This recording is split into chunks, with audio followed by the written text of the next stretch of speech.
Shalom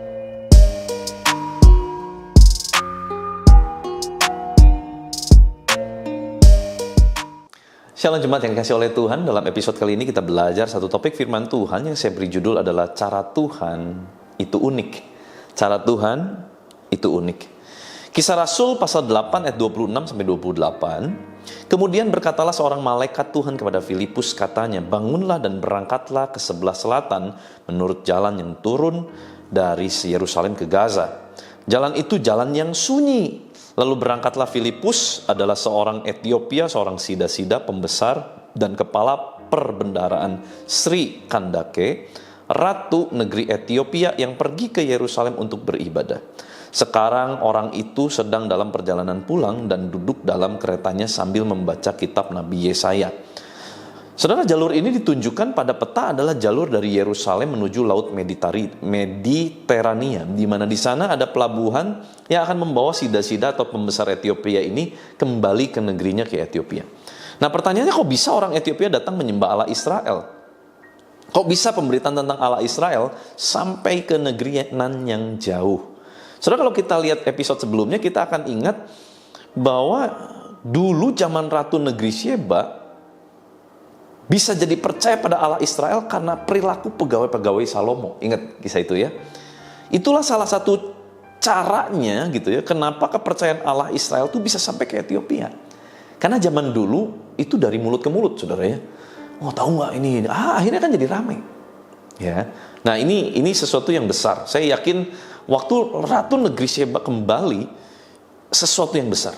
Nah, menariknya adalah kali ini Filipus yang adalah murid Yesus disuruh Tuhan ke sebuah jalan sunyi. Jalan sunyi? Ngapain ke jalan sunyi? Namanya sunyi berarti kan sepi, saudara ya. Masa beritain firman di tempat yang sepi? Siapa mau dengar? Tapi memang itu cara Tuhan. Cara Tuhan seringkali unik. Cara Tuhan membawa seseorang untuk memberitakan firman Tuhan, untuk membawa orang kenal kepada Tuhan. Cara Tuhan unik. Orang yang ditunjuk pun seringkali unik. Orang yang mungkin gak masuk dalam pikiran. Tetapi lihat di sana, ternyata di jalan sunyi itu, Filipus gak tahu toh, Tuhan tahu. Di jalan sunyi itu ternyata ada seseorang yang punya jabatan yang ditunjuk Tuhan untuk menjadi saluran pemberitaan Injil sampai ke Etiopia melalui Filipus. Nah, saudara bayangkan, kalau pemberitaan Injil itu dilakukan oleh orang yang sangat berpengaruh dalam sebuah kerajaan, kira-kira banyak orang percaya enggak? Gitu loh, saudara. Cara Tuhan unik. Dan cara Tuhan selalu efektif. Tuhan enggak bertele-tele. Tuhan selalu tepat sasaran. Bayangkan, seorang yang berpengaruh seperti itu, punya kekuatan, punya massa, bahkan punya akses, bahkan sampai ke raja dan ratu. Wow. Bayangkan apa yang terjadi. Saya yakin, memang Alkitab tidak ceritakan, tetapi saya yakin. Sebab firman Tuhan bilang Injil yang diberitakan tidak akan pernah kembali dengan sia-sia. Maka Injil yang diberitakan oleh Filipus, apalagi membuat si orang luar biasa ini sampai dibaptis, saudara.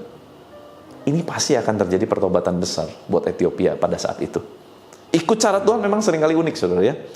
Kadang di luar akal dan nalar, karena gak masuk logika. Tapi itulah cara Tuhan. Tuhan melihat melampaui mata manusia dapat melihat. Dan ikut cara Tuhan mungkin tampak aneh di mata manusia. Tampak gak masuk akal, gak rasional. Tapi memang Tuhan bergerak di luar akal manusia, bukan?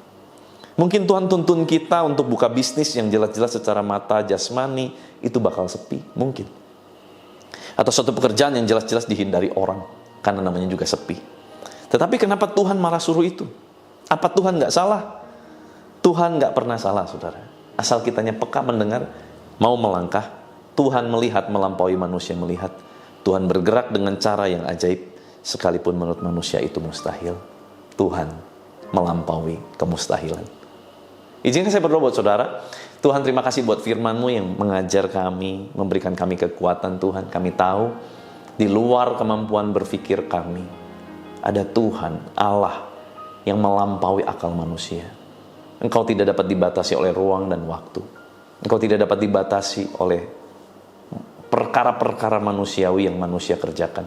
Engkau beyond dari semuanya itu. Engkau melampaui, Engkau di atas segalanya itu. Oleh sebab itu Tuhan, Engkau Allah yang tidak terbatas. Biarlah Engkau memberikan hikmat yang tanpa batas kepada anak-anak-Mu. Dan setiap mereka yang menanti-nantikan Engkau, mencari Engkau dengan sungguh-sungguh, biar mereka mendapatkan Engkau. Dan hidup mereka diubahkan. Izinkan Tuhan, setiap kami boleh berjalan mengalami Tuhan hari lepas hari. Sehingga kami bukan lagi dengar Tuhan dari kata orang, tetapi kami sendiri menyaksikan perbuatan tangan Tuhan yang ajaib dan besar dalam kehidupan kami. Berkati Tuhan setiap anak-anak-Mu, apapun yang mereka kerjakan sepanjang hari ini, kiranya Engkau sendiri yang jadikan mereka berhasil. Di dalam nama Tuhan Yesus Kristus, kuasa kehidupan dan kuasa kebangkitan Kristus mengalir memerintah atas kami. Di dalam nama Tuhan Yesus Kristus, haleluya, sama-sama kita katakan amin. Tuhan Yesus memberkati.